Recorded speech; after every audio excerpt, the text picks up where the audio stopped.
Alright, so in this video we're checking out a new charger here from HTRC. It's called the T400 Pro Duo, and this has two separate charging channels here. It's got a 3.2-inch LCD touchscreen. You can run off of AC power or DC power, so it has a AC input here, 100 to 240 volts on-off switch. And you can also run off of DC power here, 11 to 18 volts off this XT60 connector. And then you have a USB, looks like a mini for firmware updates. Pretty large cooling fan here. The specs for this one here are on the back. And charge power on AC is 200 watts. So combined channels 1 and 2, and DC input is 200 watts on each channel, so combined power of 400 watts. So you're going to get more on DC versus AC. That's pretty typical. Discharge power 10 watts times 2. Charge current of 0.1 to 12 amps times 2. Discharge current of 0.1 times 2 amps times 2. And of course, you have all of your typical different battery chemistries here. And looks like most of these are 1 to 6 cells.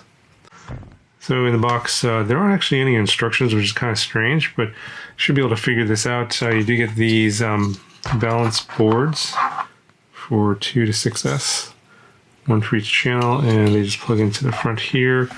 Got a couple extra cords here with banana plugs, and this is an XT60, but there's an XT60 adapter to a Dean's connector here, so you can do either Dean's or XT60. And of course, you got one for each channel.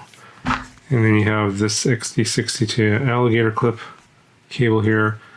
If you want to plug that in here on the side for your input, and connect to a larger DC power supply or power source like a car battery, for example. These alligator clips are perfect for that. And of course, you get a AC plug here for the back for the internal AC power supply. Go ahead and plug everything in.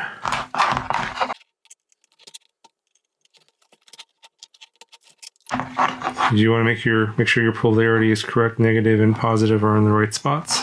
Let's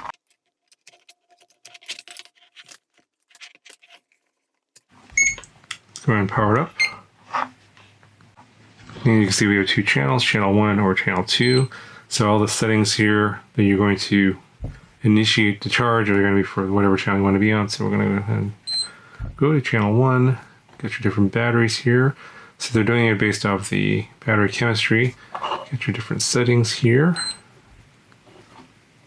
And so you have, obviously, the public settings are for like the buzzer volume, low input voltage, balance speed, AC power. You can set that here on this screen. And you can also set the channels individually. So you have internal temperature cutoff, external temperature cutoff, capacity cutoff, safety time cutoff, and you can do those individually. So there are preset settings you can store, and I think there's 6 slots here. So if you have a particular battery you like to charge often, you can save these settings here. So these are just some generic settings that were just placed in from the factory. Obviously, they're all the same right now. We're going to adjust those, or we can actually modify them, but we can actually adjust them from the charge settings page. All right, so this is an example charge here. So I'll have 4S 1000 milliamp hour LiPo with an XT60. I'm gonna go on channel 1 over here, plug in the battery.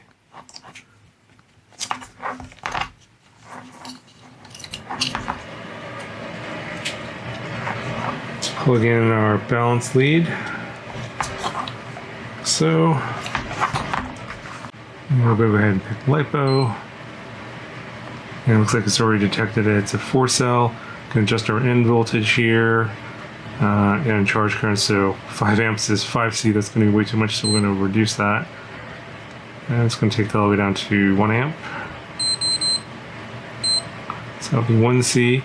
So this is balance charge if you're using the balance plug. If you're not, you can just use the standard charge, and you don't have to use the balance plug. But of course, this is the proper correct way to charge your batteries. Is obviously you want to use the balance charge function, so it'll balance each of the cells. And that's pretty much it. So you can actually save this. So if I want to save this as a setting, we'll go ahead and save. We'll pick that slot here. Hit save. So now this has been transformed into those settings there. 4S balance charge with a charge current of 1 amp and an end voltage of 4.2 volts. And we'll go ahead and hit start. We get the charging screen here. And it should show you all these little settings like external temperature, internal temperature, input voltage, voltage of the battery, current going in, and how many milliamp hours are going in. So right now 3 milliamp hours so far, and you have a nice little graph here. Let's see. Look at the individual cells. This will show us the cell voltage of each individual cell. We'll go back.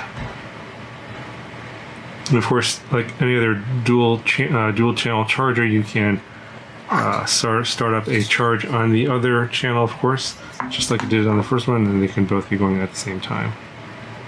Alright, so let's go ahead and give this a stop. And then I just want to show you real quickly, you have the other functions here like discharge. You can adjust all the settings here as well as discharge current. If you use charge, you have to put in the battery cell manually. So in this case, it'll be a 4-cell, but you have to disconnect the balance lead. So we'll go ahead and do that. And then we should be able to tell it that it's a 4-cell, because it doesn't know that because the balance board isn't plugged in. You can adjust your charge current here.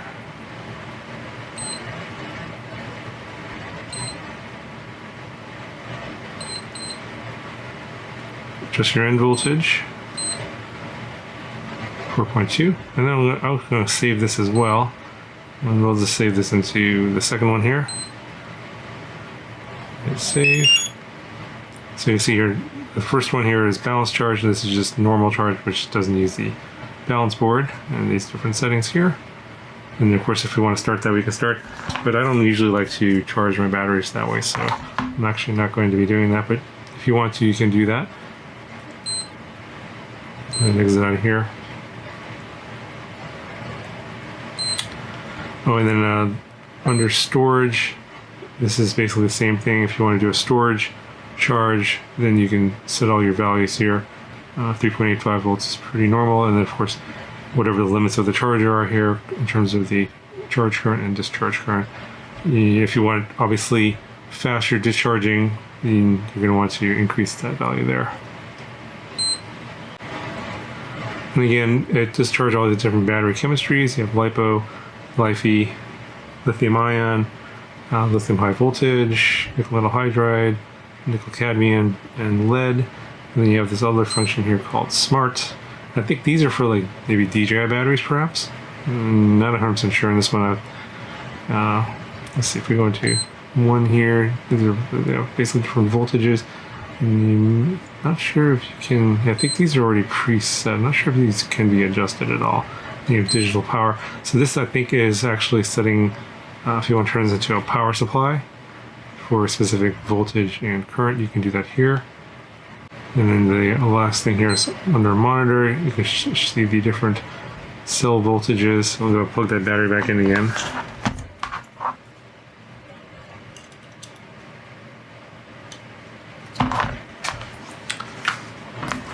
You can see our battery is a little bit unbalanced. Say here 3.77 to 3.78, so it's not too bad.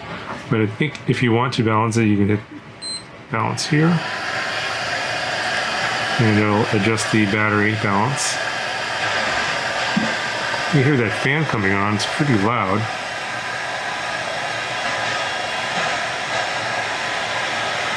So I think it's actually discharging these cells over here. Yep. Go ahead and stop that. And if you want to do an IR check, hit this button here. And you can see here it gives us our milliamp or milliohms for the internal resistance. So this the battery is a bit old, 24 is a little bit high. Yeah, so I think that's pretty much it for all the functions of this particular charger. And it works pretty typical to compare to a lot of the ones there, but this is kind of an older school interface compared to something like an ISDT. But if you're kind of more used to these kind of buttons, that kind of thing, maybe if you have things where you want to use banana plugs instead, this is kind of, you know, like old school compared to the more modern ISDT chargers, and also from the ones from Toolkit RC. Anyways, that's it for this video. If you have any questions, let me know, and I'll talk to you guys in the next video.